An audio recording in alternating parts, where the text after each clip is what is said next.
orang yang mau memulai berbisnis kos itu agak bingung ya. Dia bingung biasanya untuk menentukan mulainya dari mana.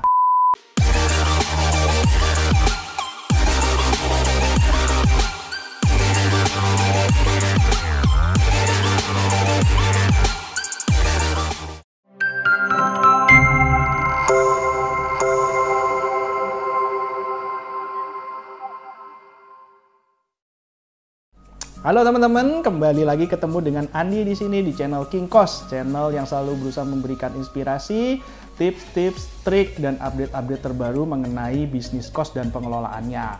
Pada video hari ini saya akan membahas satu topik yang biasanya membuat orang yang mau memulai berbisnis kos itu agak bingung ya. Dia bingung biasanya untuk menentukan mulainya dari mana. Dia bingung menentukan apakah lebih baik beli tanah membangun dari nol atau lebih baik membeli kos yang sudah ada terus baru direnovasi, atau membeli rumah kemudian dikonversikan menjadi kos-kosan. Nah, sebelum saya menjawab, jangan lupa teman-teman subscribe dulu channel ini dan nyalakan lonceng notifikasi sehingga bisa terus update dengan video-video saya yang akan saya upload berikutnya. Nah, sebelum saya menjawab, saya berikan pertanyaan dulu nih ke teman-teman semua. Kalau teman-teman itu tipe investasinya itu seperti apa ya? Coba tanyakan kepada diri kalian. Saya ini tipenya kalau mau investasi itu apakah yang tipe pedagang murni? Pedagang murni itu maksudnya pokoknya pingin cepat untung. Pokoknya kalau investasi sekian, pokoknya balik modal harus sekian, punya target segala macam. Jadi itu tipe pedagang murni, pinginnya semua selalu berorientasi kepada profit. Sedangkan ada juga yang tipe model kedua nih. Tipe model kedua yaitu tipe orang yang lebih mengutamakan pride ya. Jadi ada kebanggaan diri. Jadi kalau dia berbisnis, dia pasti akan melihat, wah bisnis ini bisa dibanggakan. Orang akan memuji kalau melihatnya, orang akan berdecak kagum kalau melihat bisnis teman-teman tersebut gitu. Nah, itu perlu dijawab dulu tuh, di antara dua itu teman-teman lebih condong tipenya tuh kemana gitu ya. Baru nanti saya bisa jawab dan bisa kasih masukan ke teman-teman semua. Nah, kalau dari saya pribadi, dari saya sendiri, saya itu tipenya pedagang murni kalau saya. Kalau saya itu investasi pasti pinginnya menghasilkan return yang sebesar-besarnya pada saya, bisa balik modal secepat-cepatnya, pokoknya intinya profit oriented. Jadi segala sesuatunya saya pasti akan melihat berhubungan dengan profit. Bagaimana caranya supaya profit itu bisa semaksimal mungkin. Nah, kalau model kayak saya, tipe saya lebih senang memulai bisnis kos itu, membangun bisnis kos maksudnya ya, bukan dari nol, tapi saya beli kos-kosan yang udah jadi, yang sudah berbentuk gitu ya. Terus atau beli rumah, terus saya renovasi untuk menjadi kos-kosan. Kenapa begitu alasannya? Karena kalau kita membangun dari nol itu biasanya membutuhkan waktu yang lebih lama. Jadi bisa antara 8 bulan sampai 1 tahun. Beda kalau kita renovasi. Kalau renovasi, misalnya renovasi yang nggak terlalu banyak, itu biasanya 3 bulan, 4 bulan itu sudah beres. Paling lama 6 bulan udah beres. Jadi kalau 6 bulan selesai, otomatis kita bisa langsung mendapatkan income dari situ, karena kalau kos-kosannya kan sudah berjalan, akhirnya kita udah dapat income. Beda kalau kita bangun dari nol, kita nunggu dari kurang lebih 1 tahun baru kita bisa dapat income dari kos-kosan tersebut. Nah, kalau teman-teman menanyakan lah, terus kelebihan dan kekurangannya, kelemahannya apa nih kalau kita mulai membangun bukan dari nol ya, renovasi dari bangunan yang sudah ada. Kelemahannya, kalau tadi kan kelebihannya udah tahu ya, kelebihannya tadi kan lebih cepat, lebih murah juga. Terus kalau kekurangannya, kita tidak bisa mendesain layout kamar, posisi kamar itu sesuai dengan keinginan kita, sesuai dengan idealisme kita, karena kita harus menyesuaikan dari bentuk bangunan atau struktur bangunan yang sudah ada sebelumnya. Jadi kalau misalnya bangunannya udah segitu ya, kita pakailah itu semaksimal mungkin. Kita isi space-space yang kosong, terus kita mungkin jebol partisi, kita bikin partisi baru, ya cuma permainan space aja gitu. Jadi tidak membutuhkan biaya banyak untuk membangun atau mengembangkan atau merenovasi struktur baru gitu. Kita pakai sepenuhnya tuh struktur lama. Nah, itu kelemahannya. Jadi kita nggak bisa kamarnya itu standar ya. Kamarnya itu pasti beda-beda semua. Kalau teman-teman lihat-lihat ke kos-kosan saya, itu rata-rata semua kamarnya beda-beda. Ada yang besar, ada yang sedang, ada yang kecil. Bentuknya juga berbagai macam bentuk lah pokoknya. Jadi itu kan karena menyesuaikan dengan bentuk bangunan sebelumnya. Nah, kalau yang dari nol, bangun dari nol itu lebih gampang, lebih enak untuk membangun sesuai dengan idealisme atau selera kita. Kita mau kamarnya semuanya begini bentuknya, semuanya begini ukurannya, posisinya nanti kamar mandi di sini, itu semua bisa akan lebih gampang kalau kita membangun dari nol. Nah, kalau teman-teman tipe yang pedagang biasanya akan lebih condong ke cara saya nih pemilihan itu alternatif pembangunan kosnya. Tapi kalau teman-teman yang lebih arahnya ke pride gitu ya, pengen dilihat wah bagus kosnya, keren, mentereng, standar semua, nah itu pilih yang membangun dari nol, meskipun konsekuensinya tadi itu ya, konsekuensinya pembangunannya akan lebih lama dan biayanya akan pasti lebih besar dibanding kita cuma renovasi yang sudah ada gitu. Nah tapi kan kalau teman-teman duitnya banyak, dananya nggak terbatas, ya terserah sih, itu kan duit teman-teman semua. Kalau mau pilih yang seperti itu juga nggak apa-apa. Nah itu kita baru bahas dari satu sisi pemilihan awalnya ya, pembangunan awalnya. Nah terus kemudian kita masuk ke sisi berikutnya nih, mengenai isi bangunan ya kan, spesifikasi bangunan.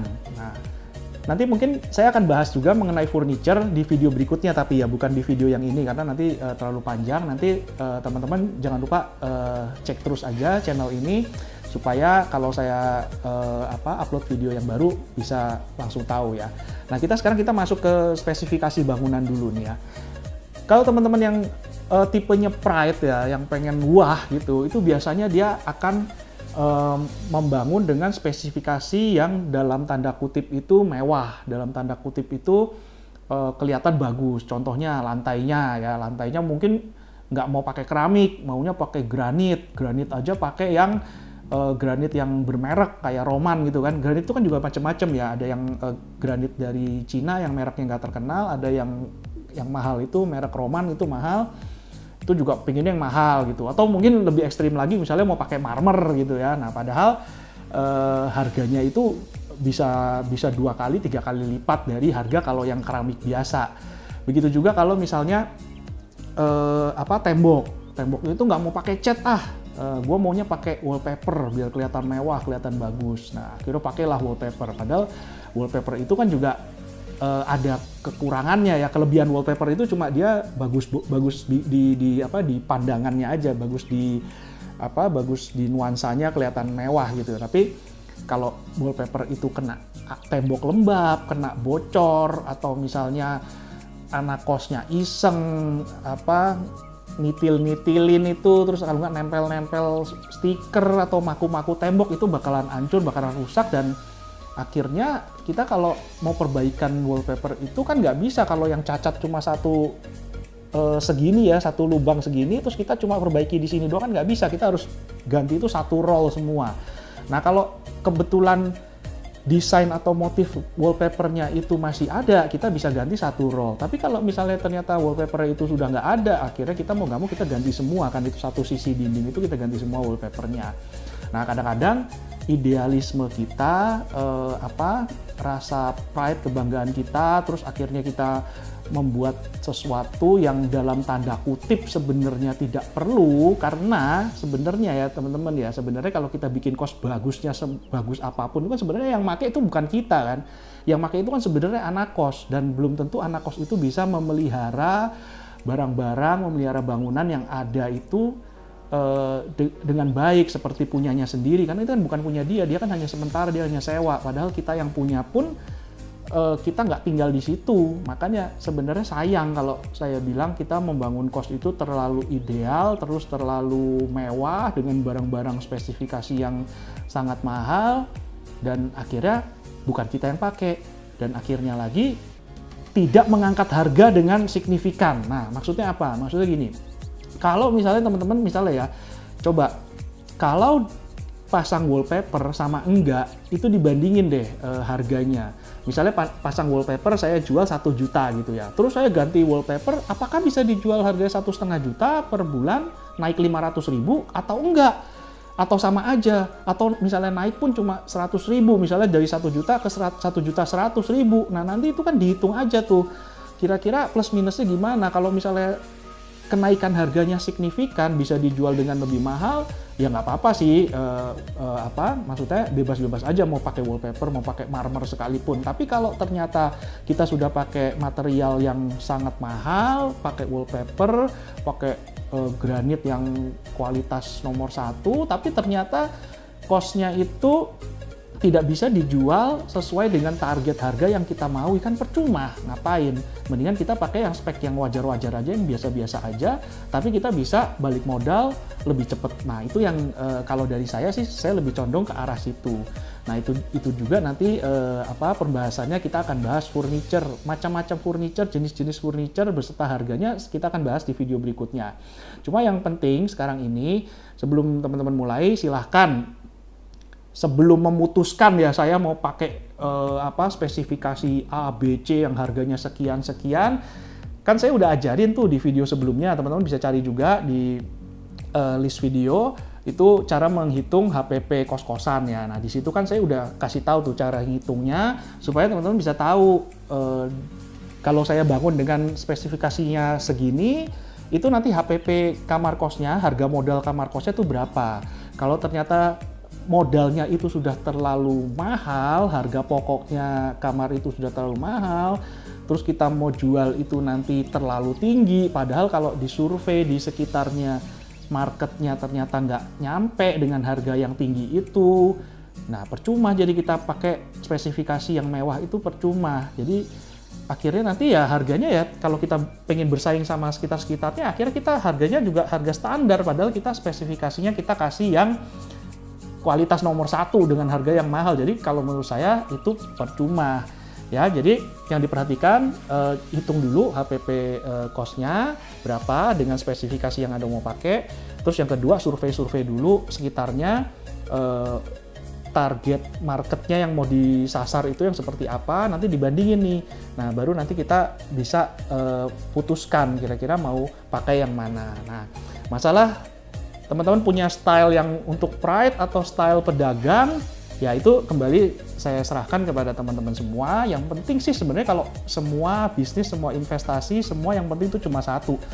Yang penting gimana caranya supaya kita bisa profit di akhirnya, di ujungnya. Jadi percuma kita kalau investasi kita nggak profit, buat apa kan? Mendingan kita nggak usah investasi, mendingan duit ditaruh di bank aja, di deposito gitu. Oke teman-teman, mungkin video hari ini cukup sampai di sini. Terima kasih sudah menonton. Jangan lupa subscribe, share, like, komen.